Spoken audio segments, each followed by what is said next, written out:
Hello student, आज हम discuss करने जा रहे हैं अपनी next topic SN2 reaction kinetics के बारे में, जो कि एल्काइल हैलाइड सीरीज का लेक्चर नंबर 8 है और SN2 रिएक्शन मैकेनिज्म का लेक्चर नंबर 2 है। इसके पहले हमने पढ़ा था SN2 रिएक्शंस होती क्या हैं, SN2 रिएक्शंस कितनी स्टेप्स में होती हैं, कौन सा मैकेनिज्म इन्वॉल्व होता है SN2 रिएक्शंस में, SN2 रिएक्शन को हम बाली मालिक्यूलर क्यों बोलते हैं, सेकेंड आर्डर रिएक्शन क्यों बोलते हैं। कुछ पॉइंट्स को हमने डिस्कस किया था SN2 रिएक्शंस के बारे में। अगर वो वीडियो आपको देखनी हो तो डिस्क्रिप्शन में जाइए, लिंक है, वहाँ से क्लिक करके देख लीजिए। ये उस वीडियो का पार्ट 2 है। ठीक है, तो चलिए शुरू करते हैं SN2 रिएक्शन काइनेटिक्स के बारे में। देखिए, SN2 रिएक्शन को हम बोलते हैं by molecular nucleophilic substitution reaction.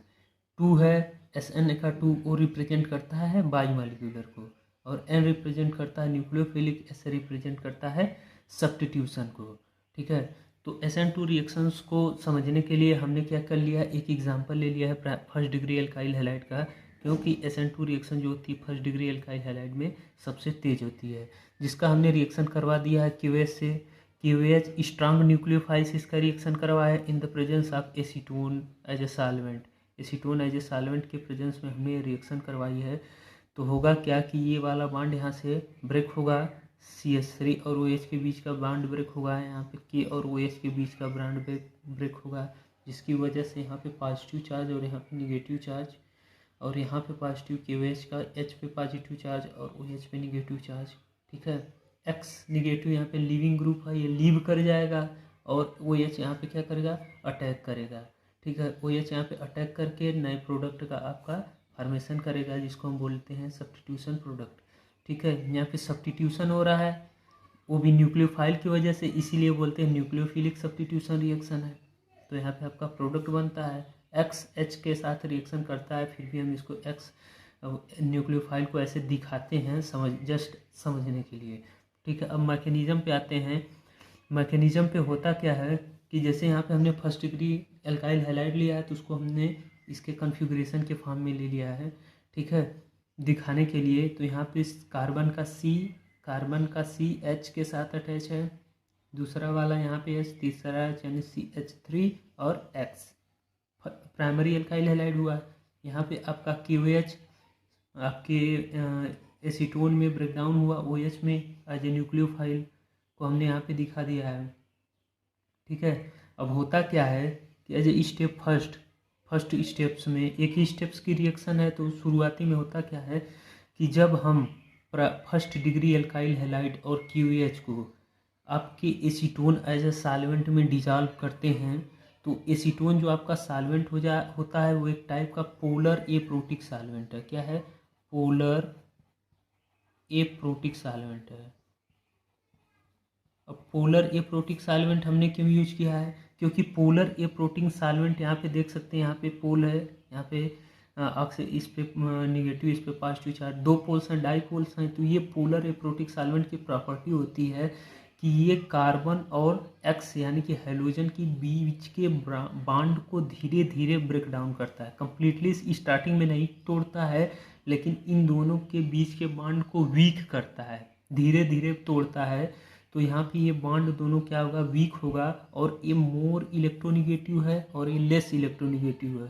तो ड्यू टू इलेक्ट्रोनिगेटिविटी डिफरेंस यहाँ पे डेल पॉजिटिव चार्ज आ जाएगा और यहाँ पे डेल निगेटिव चार्ज आ जाएगा। अब ये देख के यहाँ के बॉन्ड को वीक होता हुआ देख के आपका जो न्यूक्लियोफाइल होगा, जो कि स्ट्रांग न्यूक्लियोफाइल है, वो क्या करेगा कि बैक साइड से आपके कार्बन पे अटैक करेगा। किस साइड से? बैक साइड से अटैक करेगा। बैक साइड से अटैक इसलिए करेगा क्योंकि फ्रंट साइड से अभी बॉन्ड कंप्लीटली ब्रेक नहीं हुआ है। यहाँ पे हैलोजन पे निगेटिव चार्ज है और आपके इस न्यूक्लियोफाइल पे भी निगेटिव चार्ज है। तो फ्रंट से अटैक करने आएगा तो निगेटिव आयंस के बीच में रिपल्सन होने लगेगा। इस वजह से ये क्या करता है, बैक साइड अटैक करता है।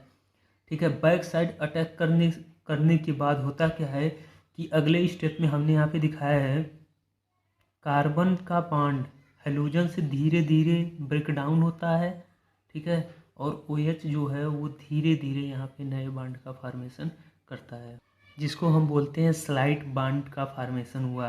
OH और कार्बन के बीच में स्लाइटली बॉन्ड का फॉर्मेशन हुआ। अभी ये बॉन्ड धीरे धीरे यहाँ से अलग हो रहा है और ये बॉन्ड धीरे धीरे यहाँ पे क्या कर रहा है, आपके कार्बन के पास जाके अटैच हो रहा है। ठीक, अगले स्टेप में क्या होता है कि ये बॉन्ड क्या होता है, बैक साइड से या अपोजिट साइड से सीधे कार्बन से जाके बॉन्ड का फॉर्मेशन कर लेता है और आपका X negative as a nucleophile as a leaving group की तरह आपके रिएक्शन से लीव कर जाता है, बैक साइड से अटैक करता है। इस वजह से जो आपका प्रोडक्ट है वो इन्वर्जन प्रोडक्ट है। जो आपका सब्स्टिट्यूएंट प्रोडक्ट आपको मिला है वो इन्वर्जन है, क्योंकि आपका जो यहाँ पे न्यूक्लियोफाइल है वो बैक साइड अटैक किया है। ठीक है, ये आपका जो बीच वाला प्रोडक्ट बना है इसको हम बोलते हैं ट्रांजिशन स्टेट। उसको क्या बोलते हैं, ट्रांजिशन स्टेट। ठीक है, अब ट्रांजिशन स्टेट एक ऐसी स्टेट होती है जिसको हम क्या कर सकते हैं, जस्ट ऐसे समझ सकते हैं, इसको हम आइसोलेट नहीं कर सकते, इसको हम बस एक तरीके से समझ सकते हैं, लेकिन ये कोई स्टेप्स नहीं है। ये आपकी जो रिएक्शन हो सीधे सेकंड स्टेप के लिए, यानी कि इस वाले एक ही स्टेप सिंगल स्टेप की रिएक्शन है, सीधे प्रोडक्ट का फॉर्मेशन करती है। अब ये इस पूरे प्रोसेस में बीच में क्या होता है इसको समझने के लिए हम ट्रांजिशन स्टेट को समझते हैं। तो ओवरऑल जो आपकी SN2 रिएक्शन है वो सिंगल स्टेप रिएक्शन है। यहाँ पे हमने लिखा भी है SN2 रिएक्शन जो है सिंगल स्टेप रिएक्शन है, और न्यूक्लियोफाइल जो होता है वो बैक साइड से अटैक करता है, इसलिए जो प्रोडक्ट बनता है वो इन्वर्जन प्रोडक्ट होता है। लेकिन SN1 में क्या हुआ था कि सबसे पहले कार्बोकेटायन का फॉर्मेशन हुआ था, यानी कि इंटरमीडिएट प्रोडक्ट बना था, उसके बाद दूसरे स्टेप में आपका फाइनल प्रोडक्ट बना था। लेकिन यहाँ पे न्यूक्लियोफाइल स्ट्रांग है, इस वजह से एक ही स्टेप्स में आपकी रिएक्शन हो जाएगी और केवल हमें मिलेगी क्या, ट्रांजिशन स्टेट। ठीक है, अब इस पूरे मैकेनिज्म का यूज करके हम समझेंगे एनर्जी डायग्राम के बारे में, जो कि हमें मेन समझना है SN2 रिएक्शन काइनेटिक्स में। तो ठीक है, यहाँ पे हमने एक SN2 रिएक्शन एनर्जी डायग्राम लिया है, जहाँ पे Y एक्सिस पे एग्जिस्ट करती है हमारी एनर्जी, X एक्सिस पे एग्जिस्ट करती है कि प्रोग्रेसेस ऑफ SN2 रिएक्शन, यानी कि SN2 रिएक्शंस होती कैसे है, यानी कि सीधे सीधे ये बताती है टाइम को। ठीक है, SN2 रिएक्शन कितने टाइम में होती, कैसे होती है। ठीक है, अब स्टेप फर्स्ट में जब यह रिएक्शन आपकी यहाँ पे स्टेप फर्स्ट में शुरू होती है, उस टाइम जो रिएक्शन की एनर्जी होती है वो यहाँ पे होती है। ठीक है, अब जब हम अपने प्राइमरी एल्काइल हैलाइड को और न्यूक्लियोफाइल को सॉल्यूशन में, यानी कि पोलर प्रोटिक सॉल्वेंट में, पोलर एप्रोटिक सॉल्वेंट में डालते हैं, तो इस रिएक्शन को प्रोसीड करवाने के लिए हमें एनर्जी की रिक्वायरमेंट पड़ती है। एनर्जी की रिक्वायरमेंट होगी तभी तो हमारे CH3 और X के बीच का बॉन्ड ब्रेक होगा, कि OH के बॉन्ड बीच का बॉन्ड ब्रेक होगा, यहाँ पे हाइड्रोक्सिल ग्रुप कार्बन पे अटैक करेगा तो रिएक्शन प्रोसीड होगी, यानी कहीं ना कहीं एनर्जी की रिक्वायरमेंट पड़ती है। तो इस रिएक्शन को शुरू करवाने के लिए हमें एक टाइप की एनर्जी की रिक्वायरमेंट पड़ती है, जिसको हम बोलते हैं एक्टिवेशन एनर्जी। तो स्टार्टिंग में हमें एनर्जी की रिक्वायरमेंट पड़ती है, यानी कि ये पहला स्टेप्स जो होता है वो यहाँ पे आता है आपके ग्राफ पे। तो रिएक्शंस आपकी प्रोसीड होगी, एनर्जी की रिक्वायरमेंट हुई, एनर्जी लगी भी, जिस वजह से आपका एनर्जी डायग्राम ऊपर की तरफ बढ़ते जाता है। ठीक, एज ए ट्रांजिशन स्टेट जिसको हम बोलते हैं, कोई स्टेप्स होता भी नहीं है, लेकिन एज ए समझने के लिए ट्रांजिशन स्टेट पे हमारी रिएक्शन क्या होती है, आधी कंप्लीट हो जाती है, उसके बाद किसी टाइप्स की सिंगल स्टेप रिएक्शन है, यहाँ से आपका सब प्रोडक्ट रिएक्टेंट है और यहाँ पे प्रोडक्ट बन जाता है, सीधे से एक ही सिंगल स्टेप से इन्वॉल्व होती है। इस वजह से जो हमारा एनर्जी डायग्राम है वो सिंगल स्टेप में आपके लास्ट में प्रोडक्ट का फॉर्मेशन कर लेता है।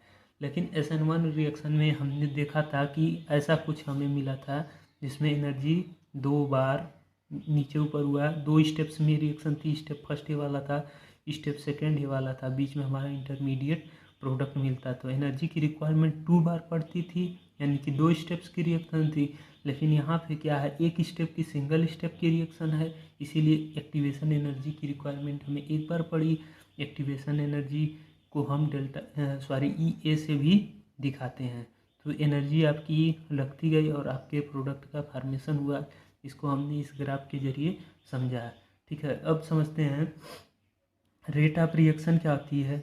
इन दोनों के बीच का SN2 रिएक्शन का जो रेट होता है वो क्या होता है, डायरेक्टली प्रोपोर्शनल होता है। SN यहाँ पे CH3 एक्स के और KOH की है, यानी कि OH निगेटिव की, यानी कि एल्काइल हैलाइड की और OH निगेटिव न्यूक्लियोफाइल दोनों के कंसंट्रेशन पे आपका और दोनों के नेचर पे डिपेंड करता है रेट ऑफ SN2 रिएक्शन। तो इसकी पावर 1 है, इसकी पावर n है, ठीक है, दोनों की पावर 1 है, यानी कि रेट ऑफ रिएक्शन जो होगी वो कितनी कौन सी होगी, सेकेंड आर्डर रिएक्शन होगी। आपकी SN2 रिएक्शन जो होगी वो सेकेंड आर्डर रिएक्शन होगी। तो ओवरऑल SN2 रिएक्शन काइनेटिक्स में इतना ही है। आगे हम पढ़ेंगे ऑर्डर ऑफ रिएक्टिविटी के बारे में, स्टीरियोकेमिस्ट्री के बारे में, और हम कंपेयर करवाएंगे SN1 और SN2 के बारे में। उसके बाद हम पढ़ेंगे SN1 और SN2 को कौन कौन से फैक्टर्स अफेक्ट करते हैं। ठीक है, आज के लिए बस इतना ही। Okay, thank you. अगर वीडियोस पसंद आई हो तो चैनल को सब्सक्राइब करिएगा, लाइक करिएगा, फ्रेंड के साथ शेयर करिएगा। Okay, thank you.